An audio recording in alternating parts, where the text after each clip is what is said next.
ja 7 kuud tagasi tegime otsuse, et kolida välja minu eostajate juurest Ülenurmest minu kodust. Ja nüüd ma kolin koju tagasi. Aga mitte pere juurde, vaid sinna koju, kus ma üles kasvasin. Me elasime seal korteris enne, kui kõik läks allamäge ehk Grete sünd. Vanemad hakkasid maja ehitama ja ühel hetkel me kolisimegi ära sealt ehk ma elasin seal viimati, kui ma olin 6-7 aastane. Aga see on samuti Ülenurmes ehk ma lähen tagasi huudi. Ma kohe näitan, milline see korter välja näeb, sellepärast et seal on olnud palju üürnikke ja seal see ei näe just kõige parem välja, aga samas see on siuke nagu lahe projektikas, mida mul on vabad käed antud. Siia ma ei saa panna seina peale asju, ma ei saa siin mitte midagi põhimõtteliselt teha. Ma saan nüüd näidata ju teile aknast välja, oodake korra. Sest et nüüd ma ei pea põdema, et keegi tuleks ukse taha. Aga fun fact, ma elasin kiriku taga. Ma tean, väga off-brand. Ja seal oli Kuperjanovi tänav ja fun fact, tolles Roosas majas on filmitud üks Eesti pornofilm. Ja me sõpradega vaatasime, saime teada, ma jäime nagu holy shit. Samuti ma olen siin kiriku taga viimased päevad neile Lil Nasi lasknud, et neil oleks hea tore muusika. Põhjus, miks ma ära kolin, on tegelikult selles, et see üür siin on 550 €. Tartus on 500, no mul on Toomemägi, okei, siin maja taga põhimõtteliselt ja ma olen suht kesklinnas, aga üür on 550 pluss kommunaalid, pluss teised arved, ehk mul läks iga kuu ilma söögita juba 700 €.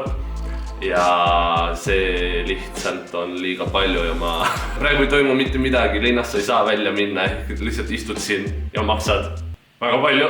Ja siis oligi vanemad pakkusid varianti, et äkki ma tahaksin toda korterit, kus ma pean ainult kommunaale maksma ja mitte üüri, ehk ma saaksin seal teha täiesti enda järgi. Tahab full remonti teha kindlasti. Ja samuti ma tahaks väga palju reisida, kui ühel hetkel saab. Mu võttegrupp elab samuti seal, tahaks ühel hetkel vlogima hakata jällegi.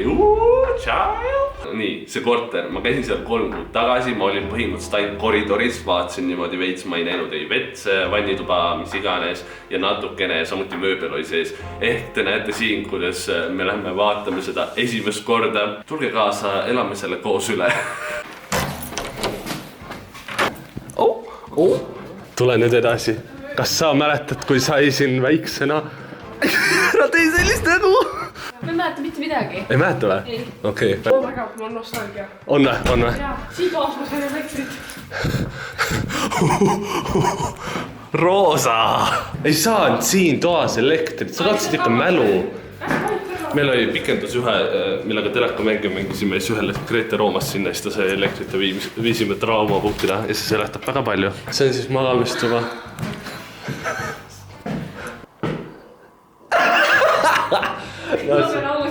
Ei, me olime ise jumala ausad.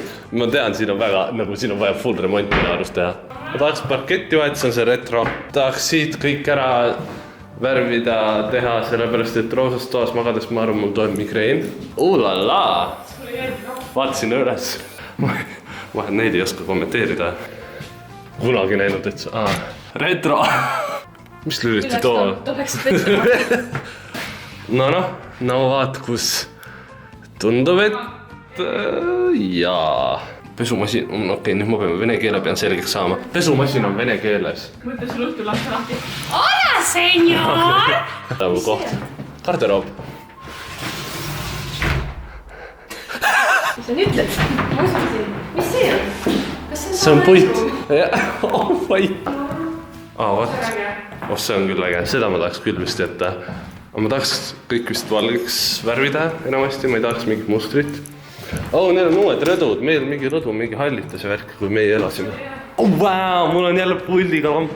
Vaatame kööki ka või?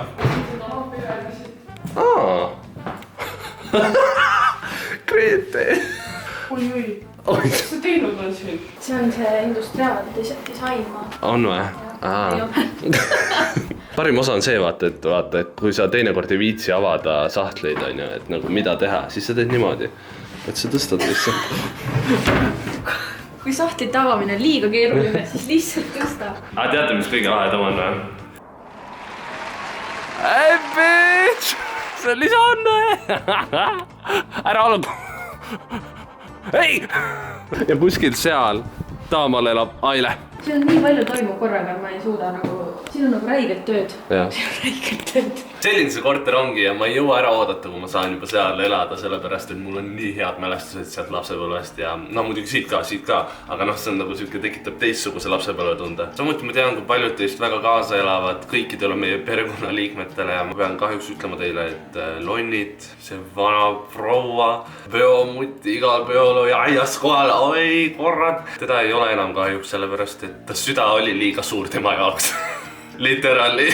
Ta oli siis 14 aastat vana ja ta hiljaaegu läks ära. See oli meie kõigi jaoks väga kurb, aga samas 14 aastat, see on väga-väga pikk aeg ja ma põhimõtteliselt kasvasin üles temaga. Mõtlesin, et see oleks teile ka võib-olla lahe, et ja mulle endale nagu tagasi vaadata siit, et paneks nii-öelda paar klippi temast siia ja ehk Lonni memuaar, memorial. Aitäh teile vaatamast ja siin see on. Hello, old lady. See on meie lemmikmodell. Sa oled siin parem kui käinud. Onni.